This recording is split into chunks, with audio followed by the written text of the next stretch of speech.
Cette présentation est rendue possible par Garaga. Chaque détail est garanti.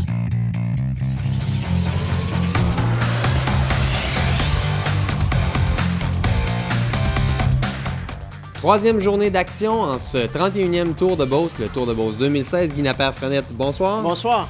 Alors oui, donc une journée chargée aujourd'hui. Nous avions 2 demi-étapes présentées au Tour de Beauce. Absolument. On a débuté la journée à Saint-Prosper, ville natale de notre ami David Drouin.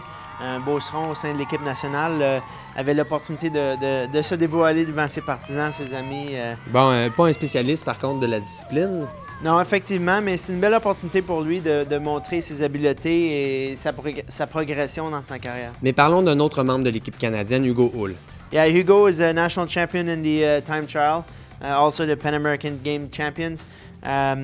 He needed a good day on the TT bike to earn the yellow, but unfortunately, he managed to narrow the gap to 7 seconds entering into tonight's stage. Ouais, parlons de l'étape de ce soir. Donc, encore là, une demi-étape de 78 km qui était quand même, si on veut, technique. Là. Il fallait bien calculer ses affaires. Absolument. C'est un parcours à Saint-Jean-de-la-Lande, 4 tours d'un circuit. L'échappée de la journée, on savait d'avance que ça n'aurait pas une grosse avance sur le peloton.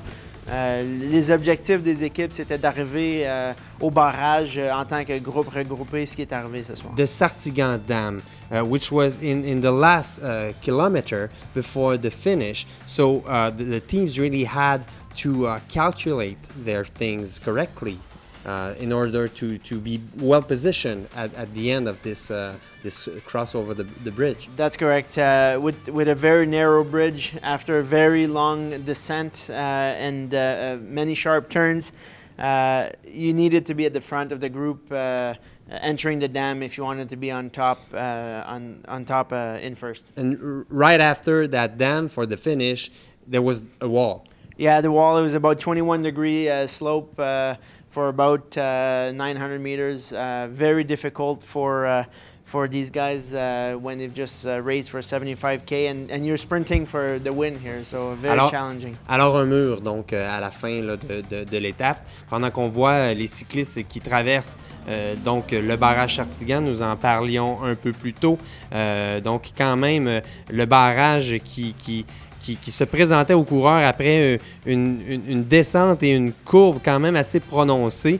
Et c'était quelque chose d'inusité, de nouveau là, autour de Beauce. Cette étape, quand même, ça amenait de la nouveauté et un peu de fébrilité au sein du peloton. Oui, absolument. C'est sûr que pour une équipe qui se prépare pour le Tour de Beauce, il y a une certaine historique. D'avoir une nouvelle étape avec de nouveaux défis, c'est toujours, les coachs se demandent, c'est toujours... qu'est-ce qui va se passer aujourd'hui? Et c'est l'Australien de Garneau qui remporte l'étape et donc on se retrouve au général avec finalement Gregory Daniel qui maintient son avance et même qui accroît son avance. Absolument. Gregory Daniel qui termine deuxième de l'étape va aller chercher d'importantes secondes au finish sur Hugo Hull. On parle de 6 secondes en plus des 7 secondes qui sont attribuées à la bonification du temps. Donc, Hugo Hull qui, après 3 jours de compétition, se retrouve toujours au deuxième rang du classement général, mais à 18 secondes derrière M. Daniel de l'équipe Action Hagen-Burman. Demain, c'est un critérium. Les chances sont très minces d'aller chercher du temps. Donc, le tout va se jouer dimanche à Saint-Georges-de-Beauce. Alors, il faudra être là. Donc, ce samedi, c'est à Québec, Critérium. Et par la suite, l'étape finale à Saint-Georges. Donc, ce dimanche, Guy, nous y serons. Donc, sur Tour de Beauce TV. Merci d'être là.